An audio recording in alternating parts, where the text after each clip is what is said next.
네, 반갑습니다. 처음 뵙는 오랜만에 잘 지내셨죠? 네. 연휴 잘 보내고 계십니까? 네. 네, 저는 죽을 것 같습니다. 우리 5살이 됐어요, 성원이가. 그래서 제가 요즘 난민 사역을 있는데 난민 사역보다 더 힘든. 얼굴 좀 탔죠. 터키에서도 탔는데, 네, 엊그저께도 아들하고 놀아주느라고. 그러네요. 가정의 날에 왔네요. 일단 오늘 메시지 나누고 아까 너무 좋은 말씀 해주셨고 이렇게 하실 수 있으면 굳이 저를 안 부르셔도 돼요. 아니 좀 몰랐어요. 혹시 감시하고 계시나요? 끊으셨어요. 아 그래요? 그래도 다 이렇게 스크린 하실 테니까 기다리고 계시죠? 그분을? 5월 말에 오시는 거죠? 막 이렇게. 하여튼 뵙게 돼서 반갑고요. 오늘 말씀 준비하는 동안 하나님 또 비빌처치에서 어떤 말씀 나누기 원하시는지 했을 때 이 말씀 주셨어요. 그래서 언약? 왜 갑자기 언약? 이제 이런 생각. 네, 어쨌든 하나님께서 주신 마음 따라 감동 따라 좀 말씀 나누겠습니다. 여러분 성경 언약이라는 성경 히브리어도 베리트라는 단어인데요. 그 베리트의 어원이 바라라는 뜻이에요. 바라는요 이렇게 무언 것을 자르다, 또 끊다, 새기다 이런 이제 히브리어 언어거든요. 저희가 사람들끼리 하는 것을 언약한다고 하진 않죠. 물론 뭐 요나단이 다윗과 언약한 장면이 이제 사무엘서에 보면 나오긴 하는데 보통 그 카비넌트, 언약이라는 단어는 하나님께서 사람과 하실 때 하는 단어를 주로 저희는 언약할 사람들 사이에서는 약속 또는 계약 또 뭐라고 하시죠? 또 그런 단어 쓰시죠? 사람들 사이에 할 때는 아니면 결혼 서약까지 쓰죠. 그러나 언약이라는 단어는 하나님께서 사람과 할 때 쓰시는 언약 단어인데 첫 번째 노아의 언약 혹시 기억하십니까? 네, 홍수로 다 쓸어버리시고 이제 아라랏산에 배가 머무르고 난 다음에 하나님께서 노아에게 주시죠. 내가 다시는 물로 사람을 심판하지 않을 것이다. 라고 해서 그 증거로 무지개를 이렇게 걸어줘요. 그래서 어디 다니시다가 무지개 보면 너무 기분 좋지 않으세요? 그쵸? 역시 하나님 날 너무 사랑하셔 이러면서 막 자뻑 인생들이 뭐 그래도 돼요. 어차피 노아라는 대표성, 인류 대표에게 주신 저희들에게 준 언약이기도 하니까요. 기회가 되시면 나중에 꼭 터키와 아르메니아 이렇게 걸쳐있는 그 아라랏산에 가셔서 원조 무지개를 한번 보시고 오시길 기회를 축하합니다. 저는 거기 가서 봤거든요. 그래서 이제 뭐 다른 지역 가서 쌍무지개든 뭐 무슨 무지개를 봐도 별로 감동이 없어요. 근데 지금 거기서 제가 봤기 때문에 자랑질 하는 겁니다. 너무 기분이 좋아요. 그냥 믿음이 없는 사람들도 무지개 보면 막 너무 좋아요. 그쵸? 근데 이제 우리 동성애자들은 색깔 하나 빼고 쓰긴 하지만 어쨌든 무지개는 우리에게 주신 언약입니다. 그리고 아브라함에게 주신 언약이 있죠. 그 창세기 17장에 나오면 한번 펴보실까요? 창세기 17장에 이 장 전체가 사실 이제 언약을 약속하신 하나님의 그런 내용들이 나오는데 1절을 보면 아브라함이 99세 때 여호와께서 아브라함에게 나타나서 그에게 이르시되 저는 개정성경입니다. 나는 전능한 하나님이라 너는 내 앞에서 행하여 완전하라. 2절 보면 내가 내 언약을 나와 너 사이에 두어 너를 크게 번성하게 하리라 하시니 아브라함의 언약에 여러분 우리는 예수 그리스도의 십자가로 말미암아 참여한 사람들인 줄 믿으십니까? 아브라함에게 하신 언약이지만 이것은 사실은 저희들 이제 예수 그리스도의 십자가의 보혈의 공로로 하나님께 참여한 저희 모두에게 해당되는 사실 언약입니다. 근데 언약에는 특징이 있는데 이 언약은 하나님께서 일방적으로 지키십니다. 보면 예레미야서 34장 18절 보면 송아지를 둘로 쪼개고 그 두 조각 사이를 지남에 내 앞에 언약을 맺었다 이렇게 하나님 말씀하시는 게 있습니다. 구약에서 언약을 맺을 때는 비둘기든 송아지든 어떤 재물을 죽여요. 그리고 둘로 쪼개요. 그리고 이 사이를 지나가요. 그리고 나서 언약을 맺어요. 그러니까 이 바라라고 해서 이제 라는 그 쪼개다는 단어에서 나왔다고 제가 말씀드렸죠. 그 베리트라는 것은요 생명을 걸고 지키는 약속이에요. 근데 인간에게는 언약이라는 단어를 쓸 수 없는 게 우리가 결혼 서약도 그냥 여러 가지 이유로 이렇게 파해버리는 저희들 인간에게는 하나님이 갖고 계신 이런 공의와 신실함이 있을까요? 없습니다. 여러분 예수님께 언제 데뷔하셨습니까? 저는 이제 16살쯤에 이제 주님이 인격적으로 만나고 17살에 성경 체험하면서 한 30년 가까이 이제 주님, 30년 좀 안 되게 주님과 동행하고 있는데 신앙생활을 하면 할수록 또 사역을 하면 할수록 나는 참 불의하고 더럽고 신실하지 못하고 주님은 참 여러분 아까 고백한 것처럼 신실하시고 아름다우시고 약속을 지키시는구나 이런 거 느끼시지 않습니까? 아직은 주님과 이렇게 열정적으로 사랑하시는 분 계십니까? 그거 곧 지납니다. 에베소 교회에게 너의 그 첫사랑을 버렸다라고 대부분 사람들이 주님을 처음 만났을 때 그 뜨거운 감정을 생각하는데 여러분 그건 풋사랑이에요.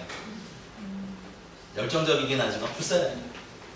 그런 게 지나고 난 다음에도 주님께 헌신하고 그것을 끝까지 가는 것은 성숙한 사람이에요. 그래서 주님은 처음에 감정을 가지라고 하지 않으셨고 그 에베소 교회를 향해서 처음엔 행위를 가져라 그랬어요. 이건 되게 비밀한 거예요. 남녀가 교제를 해도 몇 년 못 가잖아요. 그 감정을. 그 다음은 뭘까요? 서로를 향한 이제 그 언약에 근거한 서로에 대한 헌신이에요. 이제 결혼 10년차 이상 몇십 년 사신 뒤에 분들 계실 텐데 이제 집사님 연배쯤 되시면 이제 산전, 수전, 공중전, 해상전, 핵전쟁 다 해보셨죠. 게릴라전까지. 그러면서도 부부로 산다는 것은요, 이건 서로에 대한 엄청난 헌신이고, 이건 성숙함. 이게 보통 이제 통계에 보면 자매들이 하루에 쓰는 단어의 수가 한 15,000개에서 2만 개 된다면서요. 형제들은 7,000개예요. 그래서 이제 7,000개가 넘어가면 이렇게 뇌가 이렇게 정지한다. 이건 뇌 과학자들이 밝히는. 근데 이제 연애를 하고 한 여성에게 이렇게 마음을 뺏기면 이게 갑자기 확장이 된대요. 2만 개를 써도 괜찮아요. 그러니까 이제 연애가 처음 시작하고 막 그 시기에는요 다 들어주고 막 같이 떠들고 막 해요. 이제 그러니까 도파민이라는 물질이 분비되면서 이제 거의 이게 그 마약을 맞았을 때 나오는 그런 강력한 물질이에요. 그러니까 이제 제정신이 아닌 상태에서 살아가다가 결혼을 하고 남자들 바뀌어요 안 바뀌어요? 결혼하신 분들? 바뀌어요. 바뀌는 게 아니라 근데 원래대로 돌아오는 거예요. 그 물질 더 이상 분해 안 되는 거지. 그러면 연애 때는 오빠가 다 들어줄게 하면서 막 이렇게 듣던 오빠가 이렇게 말 한마디도 안 해요. 밥 먹었나? 자자. 뭐 이러면서 이렇게 전형적인 그 경상도 남자의 대로 죄송합니다 경상도 출신 계시다면 그때부터 이제 갈등이 생기죠. 이렇게 다정다감했고 막 했던 말도 별로 없어지고 변질됐다가 아니라 원래대로 돌아온 거예요. 이제 그 물질이 더 이상 이제 분비되지 않아. 이럴 때는 서로에 대한 이제 그 대화하는 법, 또 관계하는 법들을 배우는 단계로 가는 거예요. 이런 건 성숙함이에요. 여러분 주님과 권태기라는 감이 있으면 좀 써볼까요? 주님과 권태기가 있으신 적이 있으셨죠? 네. 오래된 신앙생활을 그래도 몇십 년 해오신 분들은 몇 번은 있으실 것 같아요. 없으세요? 항상 오늘 꼭 회복되시길 축복합니다. 있어요. 근데 그래서 회복했어요. 근데 다음에 찾아오는 건요 예전과는 비교도 안 될 정도의 또 다른 크기의 절망이 또 한 번 오고요. 그래서 또 이렇게 회복해요. 근데 하브루타 들고 오시면 이제 예측이 되는 게 좀 있어요.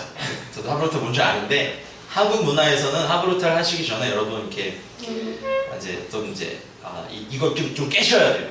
이게 건방지게 어디 내 말에 토달아 이거 안 깨면 하브루타 안 돼요, 저죠? 감사하고 있습니다. 왜냐면 막 토론하고 막 자기 의견 내고 막 이런 게 이제 하브루타거든요. 그러면 한국 문화에서는 우리 아버님들은 좀만 가르치고 막 자녀가 토달고 아빠는 그렇게 생각 안 해. 그러면 이런 건방지 이게 바로 나오거든요. 이게 감이 어디서 이거 안 깨면 하브루타 안 됩니다. 그러니까 그분이 오시기 전에 여러분 안에 이게 나를 반대하는 게 아니라 내 의견을 반대한다. 그럴 수도 있다. 이거를 한 달 동안 연습하지 않으면요, 교회에 굉장한 분쟁이 일어날 거예요. 예측이 돼요. 예언이 아니라 예측이 됩니다. 자, 어쨌든 다시 이제 돌아와서, 저도 이렇게 이제 불탄 사역자로 섬긴 지 거의 20년이 되어 가는데, 위기가 왜 없었겠어요. 그리고 근래에는 정말 심각하게 예전에는 조금 이렇게 죄로 말미암아 넘어지고 다시 일어난 수준이었다면, 이제는 심각하게 주님 이제 목사로 안 살고 선교사로 살고 싶지 않습니다 라고까지 갔었어요. 정직하게 말하자면 그게 근래의 일이었어요. 주님 그냥 무명의 형제로 주님 사랑하고 섬기고 이런 일 하면서 살도 되지 않을까요? 주님 제가 무슨 영광을 얻겠다고 그죠? 이렇게 정말 심각하게 영혼의 어두운 밤을 지냈던 시기가 오는데, 오늘 사실은 이제 저의 이야기이기도 하지만 여러분의 이야기이기도 한 게 이 본문을 주신 이유가 있을 거라고 생각해요. 우리가 그럴지라도 하나님은 저에게 권태기를 느끼지 않으십니다. 이게 비밀이에요. 여러분이 각자 자신을 생각할 때 너무 자신 없을 때가 많으시지 않아요? 저도 그렇습니다. 요즘 이제 작년부터 이제 시리아, 그다음에 그쪽에 이제 이란, 아프가니스탄 이제 난민들을 돕는 일들, 난민 교회를 돕는 일들을 하는데, 이거 또 다른 도전이에요. 제가 해보지 않은 영역이 익숙하지 않아요. 이렇게 뭐 복음 전하고 양육하고 막 기도회식하고 막 성령 뭐 이런 관련된 일을 하다가 전혀 그런 것과 상관없는 빵을 원하고 친구가 되어줘야 하고 시간을 보내야 되고 섬겨야 되는 사람들을 하다 보면서 저에게도 도전이 있는 거예요. 기쁨도 있었고. 그러나 우리가 빵만 줄 수 없으니까 또 그래서 기도해주면서 또 주님의 많이 역사들이 일어나고 사람들이 주 앞에 돌아오는 것들을 눈으로 목도하면서, 그런 거는 한 다음 주나 그 다음 주쯤 좀 자세히 나눌게요. 너무 좋은데 사역을 마치고 이제 캠프로 돌아오거나 이제 이렇게 돌아오면 뭔가 이렇게 허해요 좀. 이게 이제 정직한 제 느낌이었어요. 열심히 저도 뭐 정말 열심히 좀 특심해서 천국을 열심히 친구했던 사람입니다. 근데 그 열정이 다 수그러드니까 이제 내가 주님을 그래 사랑하지, 내가 주님을 사랑하기 위해서 일을 하는 거야 라고 해서 또 저를 이렇게 독려하던 시간이 또 지나니까 또 주님과 저의 관계는 뭐예요? 근데 결론부터 말씀드리면 저를 다시 회복시키신 것이 제가 주님을 처음 만났을 때 저에게 주셨던 그 언약의 말씀이었습니다. 저는 개인적으로 이사야 43장 1절부터의 말씀이 제가 하나님을 만난, 예수 그리스도를 만난 말씀이거든요. 거기 보면 네가 물 가운데로 지나가도 불 가운데로 지나가도 너를 침몰치 못할 것이며 네가 불에 타지 아니할 것이다. 너는 내 것이다. 사실 그 너는 내 것이다로 제가 주님을 만나고 제가 주님께 받은 첫 언약입니다. 그런데 그 앞 구절의 말씀을 제가 유심히 보지 않았어요. 물에 지나갈 거고 강에 지나갈 거고 불 속에 지나가는구나를 요즘 알아. 갔구나. 그래서 몇 년을 주기로 굉장히 위기와 권태, 하나님과의 권태. 여러분 익숙하면 되게 위험해요. 아까 너무 파워풀하게 예배도 너무 잘하셨는데 이렇게 계속 하시나요 매주 이제? 오늘 처음 했어요. 계속 하실 거죠? 왜냐면 이런 막 파워풀한 막 신선한 예배도 한 몇 개월 지나면 우리가 익숙해지는 무서움이 우리가 갖고 있습니다.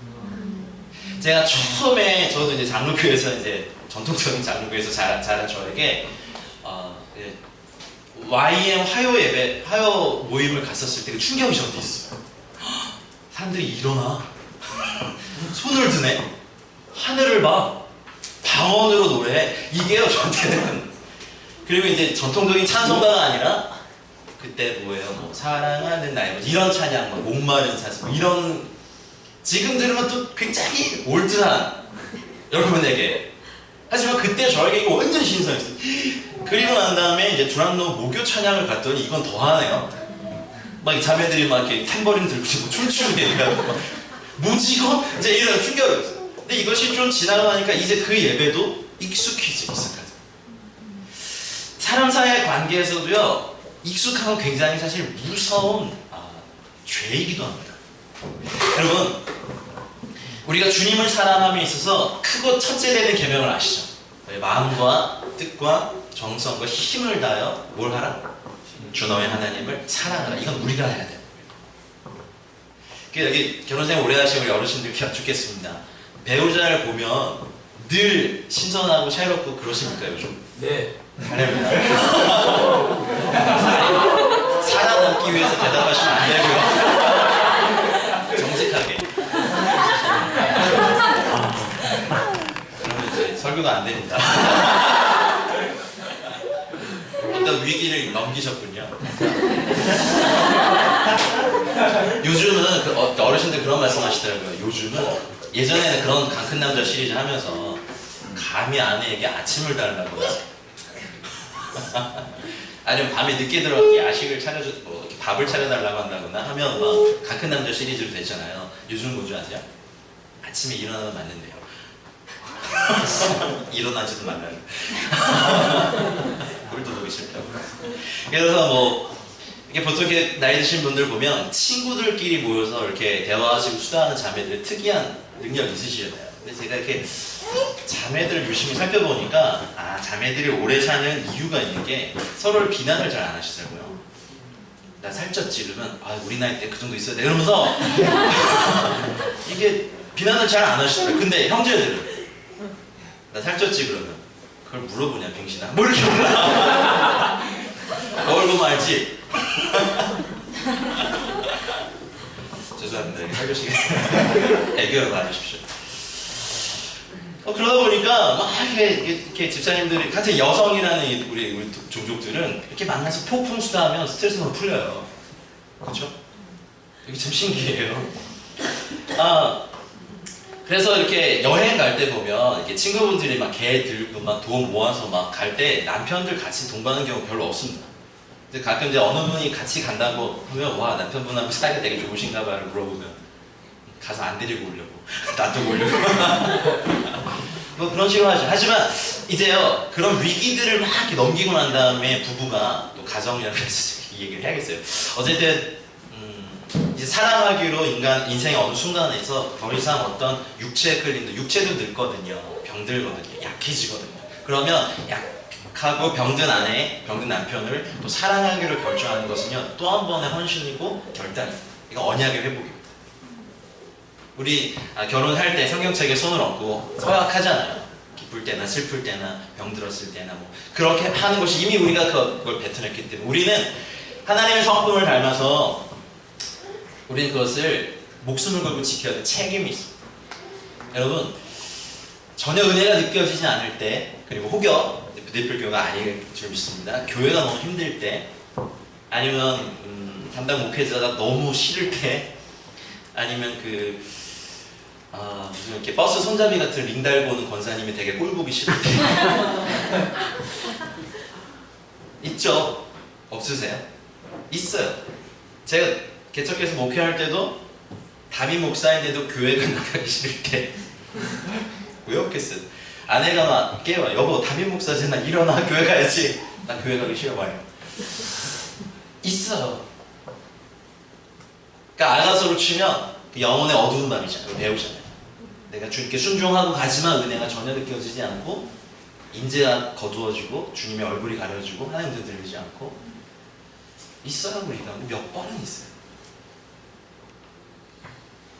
그런데 이거를 돌파하는 건요 더 큰 막 기름 부음과 안수와 막 컨퍼런스와 돌파 집회가 아니더라고요.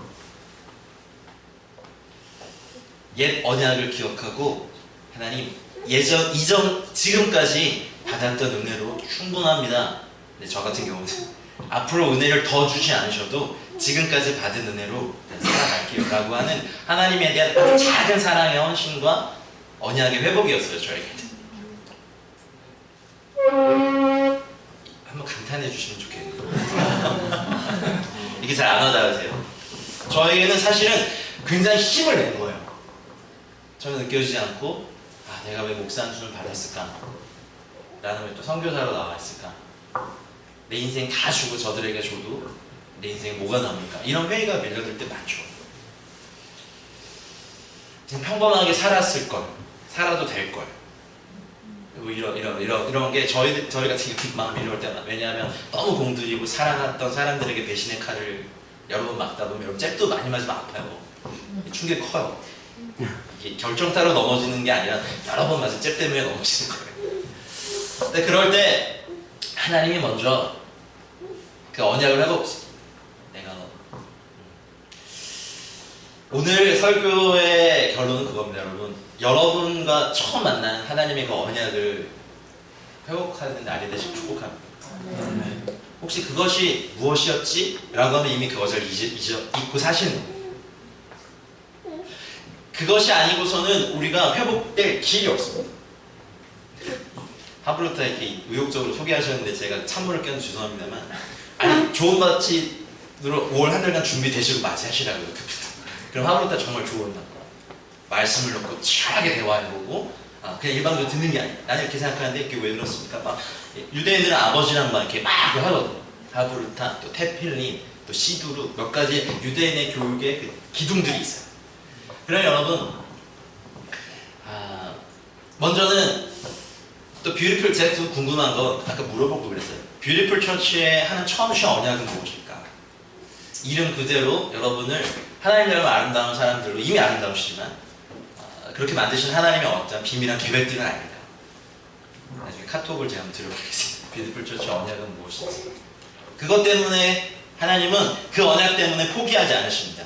여러분, 창세기 17장에 아브라함에게 그 언약을 주시면서 남자들의 포피를 베라고 하는, 이게 좀 굉장히 아픕니다. 근데 이것을 통해서 주님께서 하신 의도가 있는데, 내가 내 언약을 나와 너 사이에 두겠는데 너는 너와 너희 남자들 그리고 값으로 산 모든 사람들이 포피를 베어라.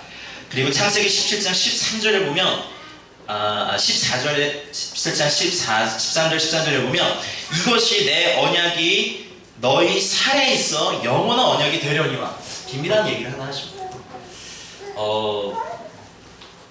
포경 수술이 이게 마취제가 없었던 그 당시에 했었던 거면 굉장히 아팠을 겁니다. 지금도 아픈데. 그런데 이것을 한 이유는 한 가지 있어요. 괴롭히려고 한 게 아니라 나의 언약이 너의 살에 있게 하는 거예요. 여러분, 이것이 언약이에요. 그러니까 짐승을 죽여서 그 사이를 이렇게 지나가서 하는 것이 언약이에요. 뜻이잖아요. 그래서 우리 몸 안에 하나님께서 그걸 주셨어요. 여러분, 예수님께서 죽으시고 부활하셨을 때 사실은 예수님의 능력이라면 이 못자국, 이 옆구리에 그 창에 찔린 자국을 없애실 수 있으실까 없으실까요? 당연히 있었는데 그냥 갖고 나오셨단 말이죠. 저는 그게 좀 이해가 안 됐어요. 그래서 의심하는 도마에게 이거 너 보고 믿어봐라.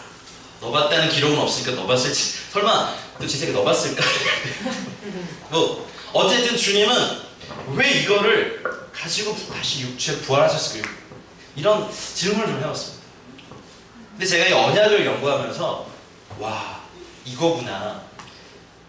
하나님이신 그분이 인류와 처음 저희가 이제 결혼의 증표를 이렇게 결혼 반지를 이렇게 입고 뭐 예물하는 것처럼 어쩌면 이 못자국과 이 창자국은 우리 인류를 향한 하나님의 언약을 자기 몸에 새기신 예수님의 사랑의 증표시구나 라는 깨달음이 있었습니다. 그래서 예수님은 이거를 그대로 놔두고 부활하셨습니다. 예수님이시라면 쓱 3살 아기 피부와 같이 뽀얗고 물광 피부 다시 할 수 있겠지만 그대로, 그래서 그 언약을 내미셨어요. 도마에게 너 보고 믿어라. 도마는요 그때 딱 한 번 의심했어요. 원래 그 기질이, 점액질 기질이 그렇잖아. 확인 안 되면 안 믿잖아. 다른 사람 다 봤다 그래도 자기가 확인 안 되면 못 믿는 사람들. 근데 그 기질을 아시니까 사랑하는 제자에게 보여주고 믿어라. 그리고 도마는요 그 이후로 전성사를 이렇게 연구해보면요 도마는 한 번도 흔들리지 않고 오히려 당대 인도에 가서 순교했잖아요. 산채로 살갗이 벗겨지면서. 베드로를 처음 부르실 때, 베드로에게 제자들 처음 부르실 때 특별히 베드로에게 나를 따르라 하셨던 주님의, 어떻게 보면 베드로에게 첫 언약의 말씀이셨어요. 내가 너로 사람을 향해 어부가 되게 할 것이다. 그러니까 베드로가 모든 걸 다 버리고 주를 쫓았더라 이렇게 되어 있지만 사실은 다른 복음서의 동일한 사건들을 연구해 보면요 조금씩 특별히 요한복음은요 베드로가 주님을 처음 만난 장면이 달라요. 마태복음, 마가복음, 누가복음에는 그냥 물고기 잡다가 예수님 오셨고 무리들을 가르치시고 베드로를 돌아보시고 이렇게 깊은 데 가서 뭐 이렇게 금을 내려라 하고 난 다음에 막 물고기 찢어질 정도로 잡혀난 다음에 잡혀서 엎드리고 나를 떠나소서 나는 죄인입니다 라고 고백하는 장면이 있지만, 요한복음은 사실 그 요한의 두 제자가 먼저 예수님을 만나고 와서 안드레가 이제 자기 형제 시몬을 데리고 가서 예수님을 만나게 하는 장면이 제 첫 장면입니다. 그래서 예수님이 그 베드로를 만나시고 이제 게바라는 이름을 새로 주시죠. 베드로라, 이렇게 반석이다라는 이름을 딱 주시면서 바뀌죠. 근데 다른 복음서에 보면 예수님께서 이제 공생을 시작하시고 다닐 때 첫 번째 만나서 이름까지 받았던 베드로가 그 자리에 없어요. 근데 예수님이 무리를 막 가르치시고 그 전에 보면 누가복음 같은 데 보면 베드로의 장모의 집에 가서 10병을 걸렸던 장모를 변수에서 고쳐주시고 무리를 가르치시고 베드로는 밤새 고기 잡고 왔는데 예수님이 많은 배 중에 베드로의 배에 딱 앉혀있고 그러니까 무리들이 쫙 있었죠. 하나님의 목을 막 가르치셨어요. 그리고 나서 배를 띄워라 라고 해서 깊은 데로 가서 고기를 잡고 이제 베드로가 나는 죄인입니다. 나를 떠나소서라는 고백을 받고 난 다음에 나를 따르라. 내가 사람을 낳는 어부가 되게 하리라. 복음서마다 처음 만남의 장면이 달라요.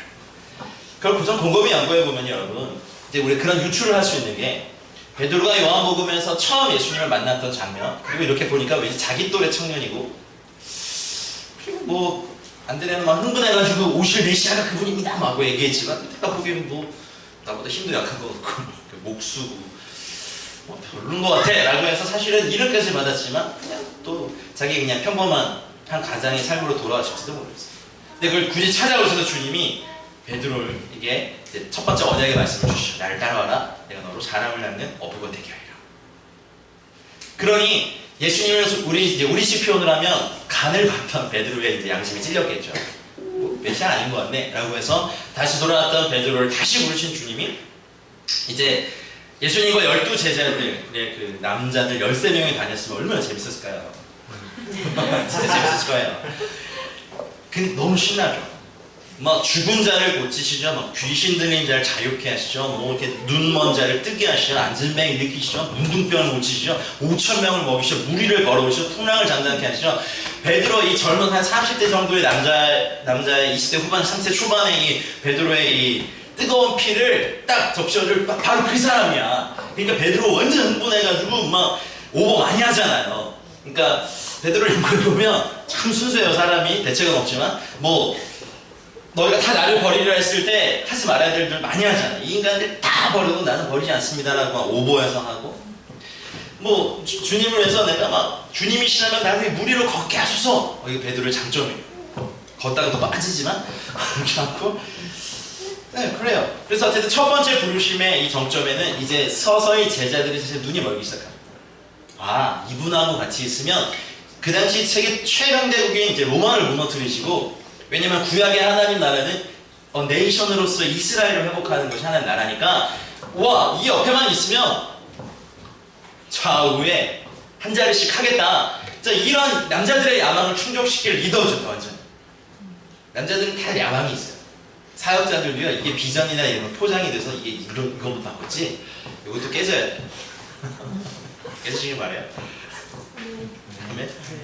하나님도 이걸 사용하세요. 그래서 와 첫 번째 주님의 부르심을 받고 따라가는 이 순간은요 그냥 주님 옆에만 있어도 사람들이 먹을 거 주죠, 산사 보내죠, 막 줄 서요, 줄 새치기 말고 이런 거 할 수 있어.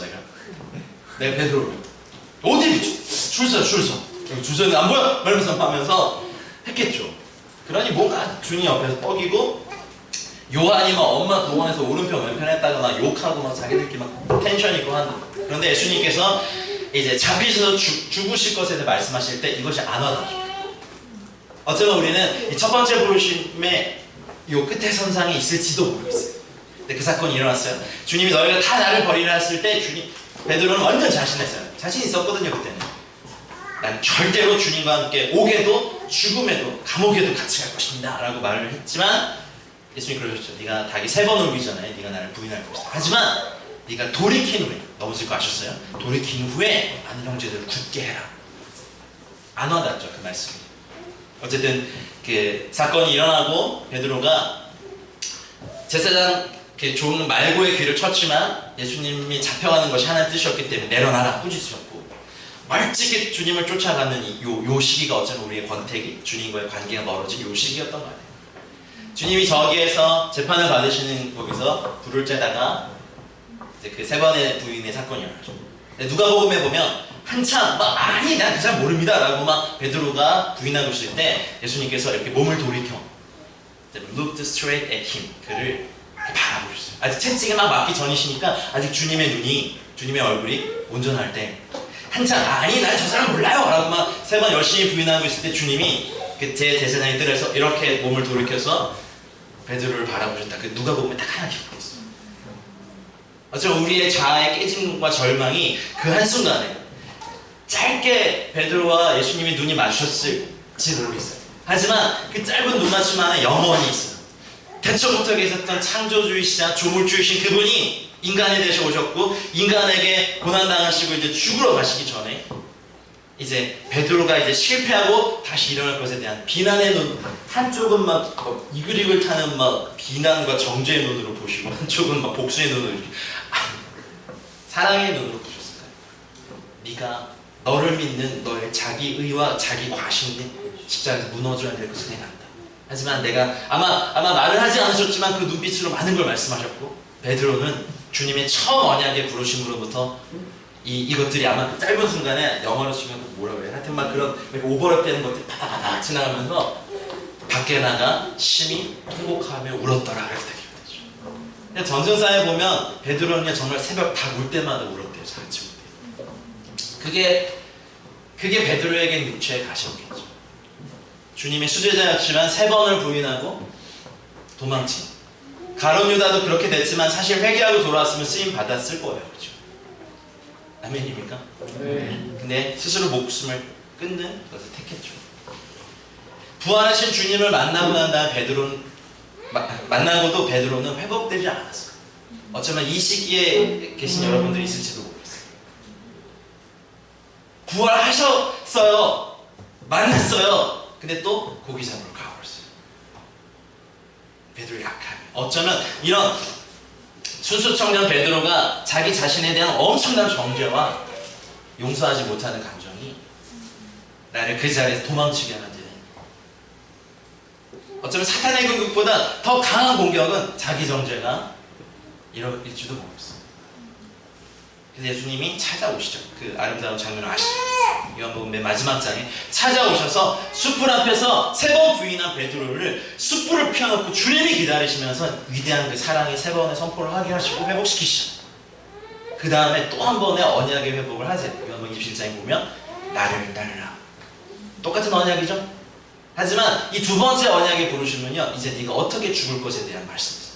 네가 젊어서는 네 마음대로 갔지만 이제 네가 원하지 않는 곳을 남들이 띠떼워서 데려갈 것이고 너는 네가 원치 않는 죽음을 죽을 것이다 라고 하는 것이 언약의 2번째 부르심입니다.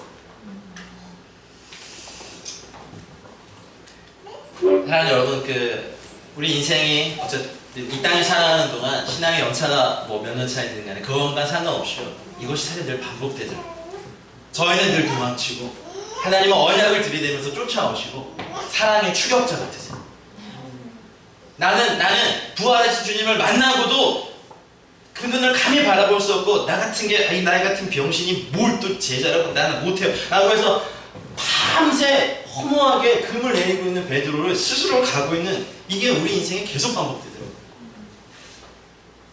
늘 꾸준하게 그냥 한결같이만 그냥 성장간으로 달리면 얼마나 좋겠습니까? 많은 인간은 그런 존재가 아니더라는 거죠. 이 타이틀이 중요한 게 아니에요. 신앙의 연차가 내가 뭐 무슨 훈련을 받았고 어디 선교단체 간사고 그거 다 헛거예요. 결과적으로 하나님과 나의 1대1이죠.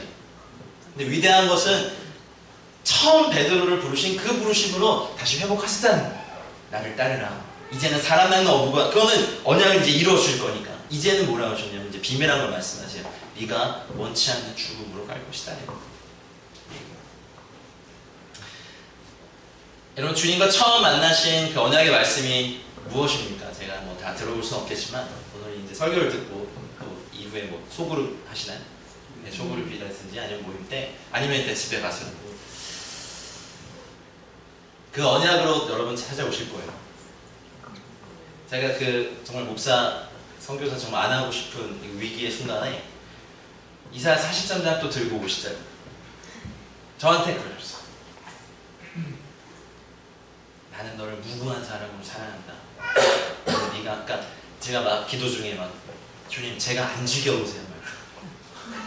제가 저를 봐도 지겨운데 똑같은 죄로 넘어지고 하나님 나라인들을 제 약함 때문에 놔버리고 사랑하다가 사랑하지 않을 이유를 찾는데 전문가고 도망치고 끝내지 못하고 지금 안 지겨우세요? 저의 정직한 마음이죠.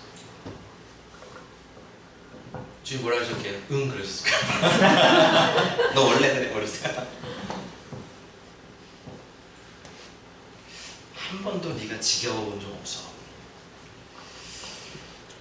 이건 저에게 하신 말씀이니까. 그러면서 맨날 주님 하시는 방법이죠. 내가 안다. 너 눈물 나. 뭐 이런 거 하시잖아요. 그렇죠? 그러면서 뭐 이렇게 뭐 해결은 안 해주시면서 그만 한마디 또 이렇게 알아서 울면서 또 주님께 하게. 우리 주님의 방법이 뻔하지만 그게 너무 강력해요. 그게 듣고 싶지 않아요. 네 눈물을 알지. 네 헌신을 알지. 알아. 근데 이상하게 그 한마디면 이게 녹아요. 오늘 설교자의 입을 통해서 여러분에게 말씀하신 하나님 전 주시기 바랍니다. 여러분의 눈물을 아세요. 그 고통을 아세요. 그 혼돈을 아세요. 그 결정할 수밖에 없는 그 상황도 이유도 아세요. 우리는 우리를 스스로 거부하고 거절하고 도망치죠. 하지만 하나님은 내가 너 사이에 내 언약을 두겠다. 내 언약을 이행할 거다. 네 상태에 따라서가 아니라 나 때문에 내 언약 때문에 내가 너를 사랑할 것이다. 그래서 할례를 받아요. 구약에서 할례지. 우리는 이제 새 언약. 예수 그리스도께서 몸을 찢으면서 우리를 그 속에 언약으로 집어 넣어버렸어. 온 인류를. 할렐루야. 내 언약을 너의 살에 두겠다라고 하셨던 창세기 17장의 말씀처럼 하나님의 언약은 예수 그리스도의 십자가의 죽으심으로 말미암아 우리의 이제 신비에 새겨져요. 이제 그것은 우리가 새 언약이라고 말하는 바로 그거예요. 여러분 예레미야서 31장 33절에 보면 소위 말하는 새 언약이 나와요. 이제 예레미야 선지자를 통하여서 그러나 그날 후에 내가 이스라엘 집과 맺을 언약은 이러하니 곧 내가 나의 법을 그들의 속에 두며 할렐루야 그들의 마음에 기록하여 나는 그들의 하나님이 되고 그들은 내 백성이 될 것이라 여호와의 말씀이시니라. 여러분 이 새 언약이 언제 성취됩니까? 예수 그리스도께서 죽으심으로 성취됩니다. 하나님의 말씀이 여러분 안에 더 풍성히 임하시길 축복합니다. 성경을 통으로 하브로타는 사실 그러면서 성경을 통으로 외우는 방법이에요. 왜냐하면 하나님의 말씀이 들어가야 이 말씀 때문에 일어날 수 있어요. 그리고 이 말씀 때문에 우리를 형통하게 하세요. 아브라함에게도 그러셨어요. 내가 너와 내 사이에 내 언약을 둬서 내 언약을 둬 주님 내 언약을 둬서 이로 말미암아 너를 형통하게 하겠다예요. 할렐루야. 여러분 우리가 이 땅을 살아가면서 수많은 지식도 또 책도 여러 가지가 있지만 가장 정말 뭐라 그래요? 가격 대비 성능이다. 가성비라고 하더라고요. 젊은이들 표현으로. 최고는 하나님의 말씀을 통째로 암송하는 겁니다. 왜냐하면 하나님의 말씀이 영원하니까. 테크놀로지도 시대가 요즘 너무 빨리 바뀝니다. 기술 따라가려면 막 숨이 차지 않아요. 전 핸드폰 쓰는 법도 다 몰라요. 항상 최신폰, 그러니까 아내가 저희 또 동료 선교사들이 이 선교사는 최신폰 사면 뭐해? 늘 쓰는 기능 똑같은데. 우리도 그러잖아요. 저 사람 저도 좀 아날로그 생겨가지고 그냥 뭐 하여튼 기본에 충실하면 돼요 저한테는. 근데 영원한 하나님의 말씀이 우리 안에 들어가 있는 것, 그래서 우리가 이 말씀으로 하나님께 나아가는 것, 결국 우리는 하나님의 말씀이 들어가 있는 수준만큼 하나님의 언약에 말미암아 삶을 살 수 있는 힘이 생깁니다. 성령님께서도요 말씀으로 일하시거든요. 믿으십니까? 여러분 그 가장 성령이 충만하고 기름 부으심이 충만할 때가 언제인지 아십니까? 막 이렇게 막 하나님의 사람에게 막 안수받고 막 그런 기름 부음이 있는 집회, 물론 그것도 유익이 있죠. 근데 제가 이렇게 보니까 그냥 제 나름대로의 결론입니다. 하나님의 말씀에 순종할 때 가장 충만하더라고요. 이 비밀이에요. 난민들을 섬겨보니까요, 일단 아라빅 하실 수 있는 분이 있어요. 너무 어려워요. 그런데 기도해주고 싶어서 기도하면 이게 다 할 수 있는 거예요. 제가 뭐 이분들의 사역을 위해서 막 몇 시간 기도하고 준비하고 막 금식하고 한 것도 아니고 그냥 빵 들고 막 이렇게 들고 막 이렇게 막 싸들고 들어가서 기도할 때 제 준비가 안 되더라도 가난한 자들에 먹을 걸 주고 그들에게 복음을 전하라고 했는데 이 말씀에 순종하니까 어쩌면 제가 경험한 가장 성령 충만한 순간들이 그 우는 자와 함께 울 때였어요. 어떤 큰 컨퍼런스나 막 그런 데가 아니고, 물론 그것도 정말 좋습니다. 기름 부음 있는 찬양팀, 강사들, 최고죠. 하지만 그냥 하나님의 말씀에 순종할 때 가장 성령이 충만해지더라고요. 여러분, 삶에 그런 은혜가 있길 축복합니다. 네 번 중에 한 번의 말씀은 삶의 영역들에 대해서 좀 말씀을 나누거든요. 아마 많이 읽으신 책일 겁니다. 하나님의 임재 연습이라는 로렌스 형제가 쓴 책들이 있죠. 그 형제는 14세기, 15세기에 그냥 수도원의 원장도 아니고요. 수도사도 아니고 그냥 수도사들이 수도사냥 잘할 수 있도록 요리하는 요리사였습니다. 근데 자기가 일하는 그 공간을 하나님의 임재로 늘 채웠던 사람입니다. 계란을 뒤집으면서, 여러분 그 책 좋습니다. 한번 읽어보십시오. 계란을 뒤집으면서 하나님 이거 주님께 드릴 최고의 계란입니다 하면서 혼자 먹기. 그리고 문을 열고 들어가기 전에 이 문을 열고 들어가시면 저 안에 하나님의 임재로 저를 안아주실 거죠 하면서 늘 들어. 하나님의 임재를 계속해서 추구하고 요리하다가 주방 바닥에 엎드려 주님 경배하고, 그러니까 너무 행복하게 하니까 사람들이 그 수도원의 원장은 기억 안 하고 그 수도사들은 기억 안 하지만 그 형제를 기억해요. 수백 년이 지난 지금까지 하나님께 너무 좋으셨나 봐요. 그의 책을 남겨서 저희들까지 익히게 하는. 여러분의 영역 안에 하나님을 초대하십시오. 그런데요, 이제 우리가 하나 말씀을 맺으면서 여러분에게 권면해 드리고 싶은 것이 있는데, 주님과 처음 만났고 또 여러분은 사역의 자리에 어떤 영역의 자리에 부르셨던 그 첫 번째 언약의 말씀을 오늘 꼭 생각해 보십시오. 결국은 그 언약을 완전히 성취하시기 위해서 여러분의 인생을 그렇게 힘들게 하시는 겁니다. 믿으십니까? 주님은요 굉장히 질투하시는 하나님. 주님의 질투를 받는 저희는 참 행복한 사람들입니다. 나한테 왜 그러시냐 이런 거 한번 해본 적 있죠, 인생 살시면서. 드라마 주인공 돼볼 수도 있잖아요. 그러면 그때 하시는 말씀이 있어요. 내가 너를 죽음같이 사랑해서 그래. 내가 너를 저 따위 것에 뺏기고 싶지 않아서 그래. 이런 주님의 심쿵이 아니라 그러니까 영혼이 떨어지는 이런 울림을 받으셔야 돼요. 할렐루야. 우리 영혼은 그거를 듣기 원해요. 오늘 그냥 이재진 목사의 말을 듣지 마시고 설교자를 통해서 여러분에게 주신 하나님의 음성을 들으시길 바라요. 여러분, 왜 이걸 주셨을까? 언약으로, 제사로 언약한 나의 백성들을 모아라. 여러분 한 분 한 분 하나님의 언약을 주고 계세요. 아브라함에게 하신 그 언약을 지금까지 성취하고 계시고, 또 이 예레미야 선지자를 통해서 하신 새 언약을 예수 그리스도를 통해서 성취하시면서 지금 우리가 그 언약 안에 들어가 있습니다. 사람 사이에 하는 계약도 파괴될 수 있습니다. 약속은 이제 지키지 않아도 되는 것 같을 텐지 오래죠. 결혼 서약도 참 이렇게 많이 무너지고 있는 시대입니다. 그러나 딱 하나, 하나님의 언약은 우리의 상태와 상관없이 하나님이 일방적으로 지키십니다. 우리가 할 수 없으니까 자신의 독생들을 죽이면서까지 이루셨습니다. 우리가 살 수 있는 길은 딱 하나입니다. 언약의 회복입니다. 가끔 이렇게 기도받으면 집사님 이제 새로운 시즌으로 들어갑니다. 예전에 이런 말에 저도 혹한 적이 있었습니다. 이제는 들어가고 싶지 않아요. 힘들어. 익숙하지 않아요. 근데 제가 그동안 받았던 수많은 기록들, 저도 이제 이렇게 기도를 받으면서 제 삶에서 받았던 언약이 아직 성취되지 않은 언약의 말씀들이 몇 개가 있는 걸 알거든요. 근데 이거를 그럼 새 언약으로 새로운 시즌으로 들어가면 이건 어떻게 되는 거지? 라는 거지. 들어가고 싶지 않은 거예요. 그건 좀 이따 이루어주시라고 하면서 이제는 내가 정말 막 이렇게 새로운 것만 추구하는 것이 아니라 하나님께서 수십 년 전에 주셨던 것이라도 이제 이것을 완성하고 그냥 가는 인생 되고 싶어요. 이제 그것이 저의 목표가 되었습니다. 하나라도 제 인생에서 언약이 생기세요. 특별히 이제 결혼을 앞두고 또 결혼하신 분들에게 다시 권면합니다. 그때도 그 말씀 드린 것 같아요. 여러분 가정을 향한 언약을 발견하시길, 특별히 아버지들이 무릎 꿇으시길 축복해요. 이미 오래된 커플이라도 상관없어요. 왜냐하면 여러분 가문에 대한 부르심은요 달라요. 그때도 그런 말씀 드렸죠. 시리아 내전 나기 전에 저희 그 중동에 있었던 선교 컨퍼런스에서 저희 테이블에 시리아 교회 장로님 이렇게 만났다는 얘기를 해드렸잖아요. 기억나세요? 한번 더 해드릴까요? 그분이 물으셨어요. 저희 선교사들한테 어떻게 예수님 만나고 선교사가 되냐고 각자 나름대로 간증했어요. 그분에게 물었어요. 그 시리아에서 어떻게 이렇게 교회 지도자까지 되셨냐고 했더니면 그분의 말이 저희들 무릎 꿇게 했냐고.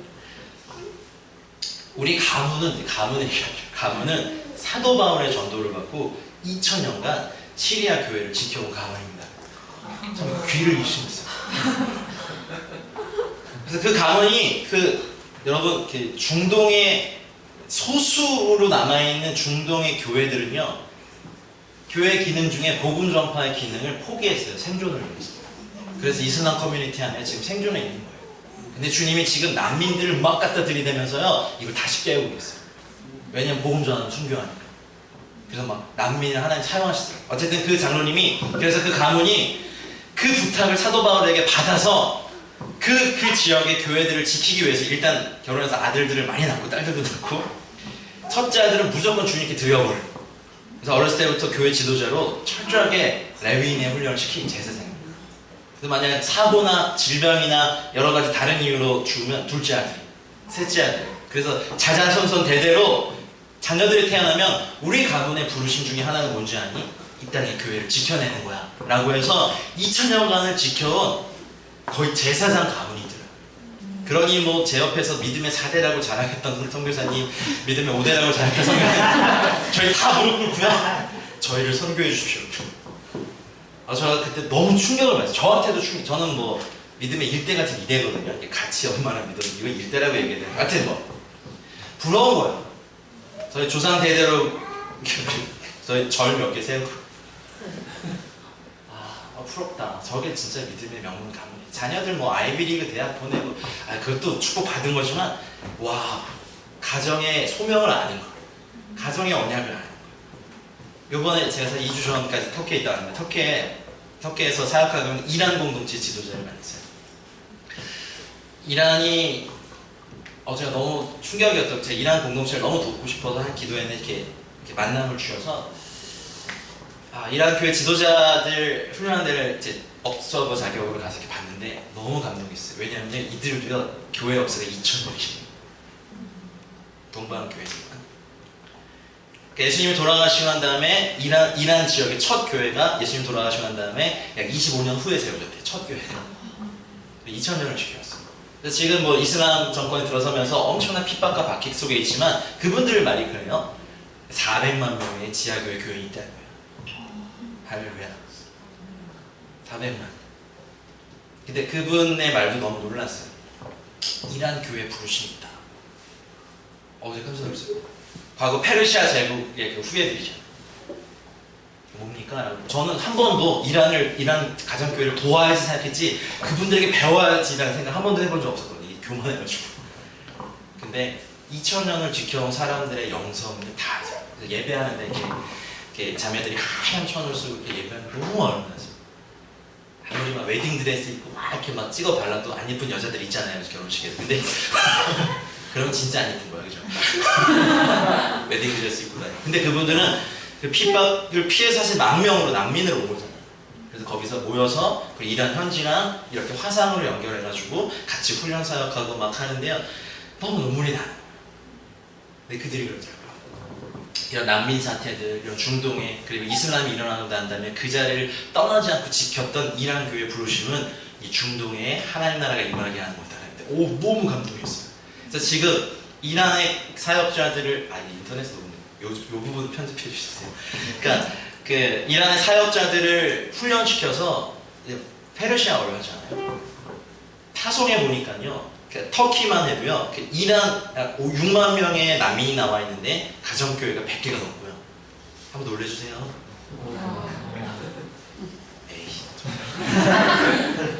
에이, 언약 빨리 회복하세요. 이런 거 들어서 막 감동해. 그리고 놀라운 것은 이들이 아프간 사람들을 선교하기 시작했어요. 이번에 아프간 난민교회 지도자들의 침례식과 교회 지도자 훈련을 봤는데 너무 감동이었어요. 그 분단샘물교회 사건이 있었잖아요. 박은조 목사님은 3월달에 교제했는데 그분이 그때 이후로 자기 머리에서 아프간이라는 이름을 지워버리고 싶었대요. 너무 힘드셨으니까. 근데 하나님이 다시 부르셔서 코리안 처치 폴 아프가니스탄이라는 단체를 만들어 비밀리에 10년간 아프간 선교를 해오셨더라고요. 근데 10년간을 열심히 해도 아프간에 대한 열매가 전혀 없는 거예요. 근데 놀란 건 지금 하나님 어떻게 하시냐면, 난민으로 나왔어요. 하지만 이란 크리스천들이 같은 페르시아를 쓰니까 복음을 전하고 교회가 개척되면서 이제 믿은 지 몇 년 안 된 그 사람들의 기도 제목이 세계에서 가장 큰 교회가 아프간에 세워지게 해주십시오. 아프간의 그 아름다운 그 호수에서 아프간 민족 전체가 세례받게 해주십시오. 이런 것을 막 기도 제목인데 눈물이 안 들어요. 여러분, 믿음의 명문 가문은 자녀가 형통하고 막 인류대학 가고 막 인류 기업, 그것도 물론 물질의 형통의 일부분이지만 한 가문의 언약의 회복은 한 대륙을 바꿀 수도 있고 그 지역의 영적 판도를 바꿀 수도 있고 아브라함처럼 어디를 가든 주의 이름을 부른 제단을 쌓고 장막을 짓고 우물을 파는 일이 여러분의 가문의 부르심이 되어야만 해요. 그래서 저는 아버님들에게 도전하고 싶어요. 맨날 응전은 안 하시더라. 도전만 채워주시고 아니 주님께 하셔야 되는 거예요. 하나님, 우리 가문의 부르심이 뭡니까? 우리 한 80년 100년 살다 가잖아요. 그럼 우리 자손들은 그 시리아 가문에 그 내전이 일어난다면은 그 장로님과의 연락을 끊겼지만 어쨌든 그 가문의 후손들은 어떻게든 또 시리아 교회를 지켜내기 위해서 힘을 다하고 있을 거예요. 나중에 천국에 가서 그런 가문들이 주님 앞에 칭찬을 받을 때 여러분의 가문의 이름도 불려주길 축복해요. 그것이 각 가문을 향한 언약이에요. 결혼은 이걸 위해서 하세요. 청년 여러분. 그냥 오래 사귀었으니까 또 다른 사람도 없을 것 같아. 이런 거 안 되고. 그리고 이미 선을 넘었으니까 뭐 그런 것도 안 되고. 그런 것도 아니에요. 분명히 각 한 사람의 부르심도 너무 소중한데 한 남자와 한 여자가 가정을 이루게 하신다는 건요, 하나님 나라의 엄청난 비밀한 계획이에요. 근데 우리는 결혼하자마자 가정의 1순위가 뭡니까? 대출금 상환이야. 제발. 나중에 여러분의 가정을 하시는 목적은 있어요. 뭐 각 가정마다 있다고요. 예배자를 부르신, 또 복음 증거자의 가정들, 아니면 교회를 지켜내는 가정들, 또 고넬료와 같은 어떤 그런 부르심, 뭐 루디아와, 그쵸? 또 누가와 이런 사람들 같은 부르심, 또 다는 모르지만 성경에 딱 한 줄 또 한 단어 나와 있지만 그 가문에 대한 그런 부르심. 이거 한 가문에 대한 이야기만 하고 이제 기도할게요. 이집트 콥틱 교회 크리스천을 만나요. 거기도 역사가 많거든요. 어거스틴을 내주는 거예요. 그러니까 제가 요즘 중동을 배우면서 야, 이거 뭐 명함을 못 내밀겠다 이렇게 드는 거예요. 그래서 교만하게 가르치려고 들지 말고 그들과 함께 파트너가 돼서 같이 중동을 섬겨야 되는구나. 놀라운 것은요, 하나님이 난민을 이렇게 수백만 명을 갖다 주면서요, 중동의 교회들이 일어나고 있다는 거예요. 전 처음 알았어요. 중동의 교회들이 복음 증거를 포기하고 생존하기 위해, 왜냐면 너무 참혹하게 순교당하고 죽으니까, 야 그럼 인정해 줄게, 대신 복음 증거하지만 이 이슬람 커뮤니티 안에 이거 합의가 이미 오래전에 있었더라고요. 천 몇백 년 동안 복음 증거를 포기하고 자기들끼리 생존해왔던 교회들이 일어나고 있습니다. 두기고 같은 사역을 하시더라고요. 배달하고 전달하고 성경을 배달하고 하는데, 한 이집트 크리스천 가문인데 아버지와 아들 6명이요, 청년들인데 저는 무슨 깽당 같은 소리 이렇게 수염을 해가지고, 근데 너무 표정 좀 예사롭지 않아서 그냥 이렇게 막 얘기하다 보니까 무슨 사역을 하냐고 했더니, 이집트에서 요즘 아랍어가 되니까 터키로 선교사를 파송한 거 아세요? 시리아 사람들을 선교하기 시작해요. 아랍어 성경들을 아버지와 6 아들이 같이 이렇게 일곱 부자가 성경을 배달하는 모습, 트렁크 가득 막 성경하고 메고 이렇게 성경 배달하는데, 저는 그것만으로도 너무 아름다워요. 여러분의 아들들과 딸들과 그런 일 하면 신날 거 같지 않아요? 돈도 그걸 위해서 버세요. 죄송합니다. 끝낼게요. 오래 했구나. 죄송합니다. 50분 했네. 이제 좀 같이 좀 몇 가지 기도하고 마쳤으면 좋겠는데요. 아까 우리 재현 목사님 너무 좋은 말씀하셨고, 오늘 설교의 결론 한 가지입니다. 여러분 처음 만나셨던 주님과의 그 언약의 말씀을 들고 찾아오실 겁니다. 주님이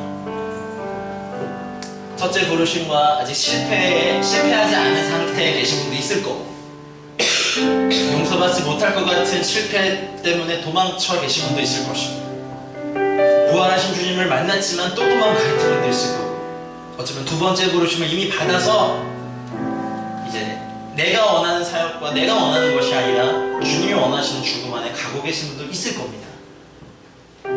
여러분의 처한 곳이 영적인 여정이 어디시든지 상관없습니다. 우리에게 중요한 건 언약의, 우리 여러분 각자에게 주신 언약의 회복과 성취입니다. 이 하나님의 신구한 말씀은 우리식 현대식 언약궤입니다. 언약궤. 할렐루야, 믿으십니까? 이 모든 언약이 다 우리 것이 되고 너희 살에 내 언약을 두기 원한다. 예수님 십자가의 죽으심으로 당신의 살에 우리를 향한 언약을 두셨어요. 그리고 우리 가문을 향하여, 우리 뷰티풀 처치를 향하여, 또 넓게 봐서 우리 한민족을 향하여도 하나님 언약으로 다가오실 거예요. 너희의 상태와 상관없이 내가 내 언약을 너희에게 이루겠다.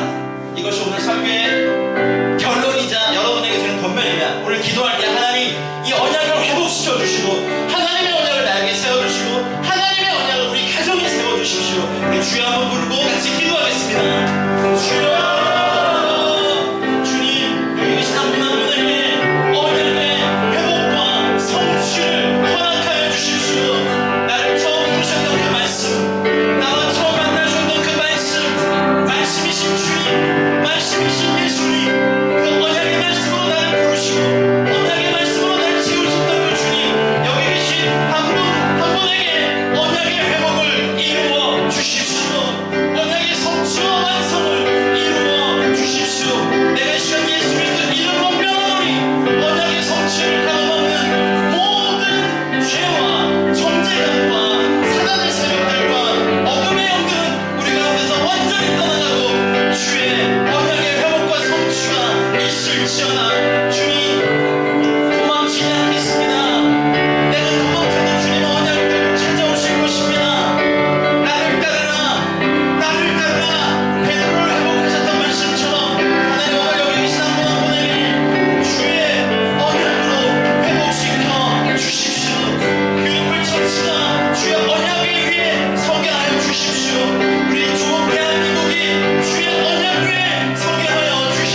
예수님은 처음 만났던 하나님 그 풋사랑이 아니라 이제 은혜가 느껴지지 않아도 하나님 내 생명을 쏟아 주님 사랑하겠습니다.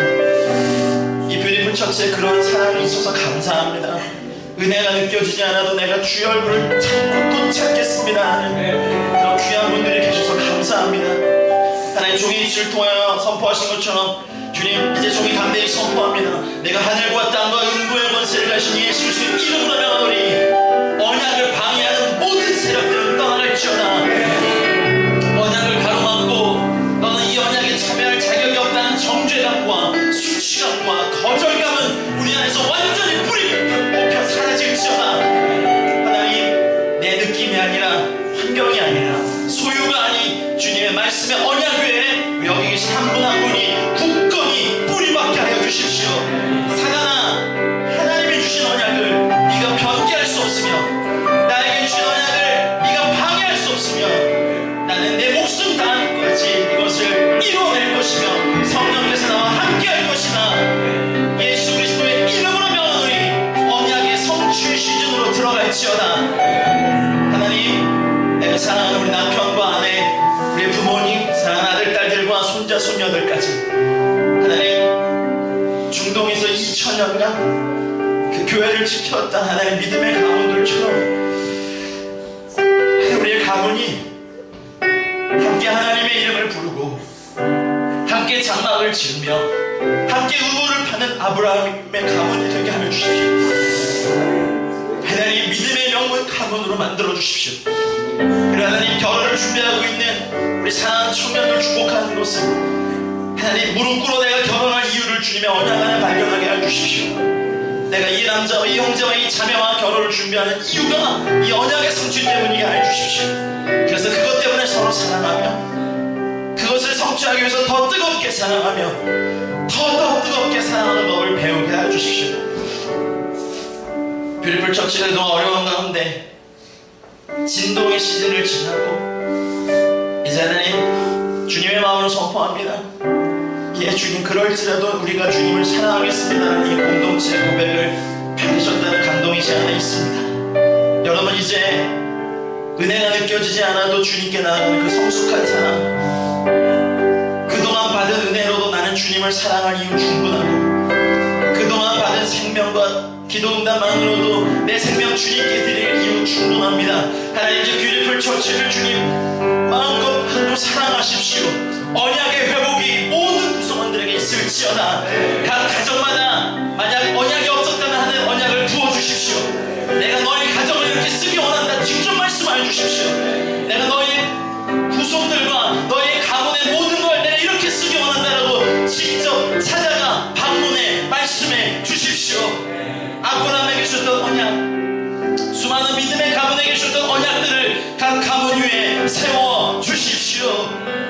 힘을 다하여 주님 오실 때까지 주님 사랑하고 주님 더 알아가고 주님 전하고 주님 증거하고 주님 찬양하고 주님 예배하고 주님과 동행하다가 주를 위해 죽는 언약의 사람들 되게 하여 주십시오. 내 생명을 다하는 날까지 이 언약을 지켜내며 풋풋한 사랑이 아닌 성숙하고 신실한 사랑을 주님께 드리는 우리 귀한 공동체 되게 하여 주십시오. 귀한 한 분 한 분을 축복하고 사랑하며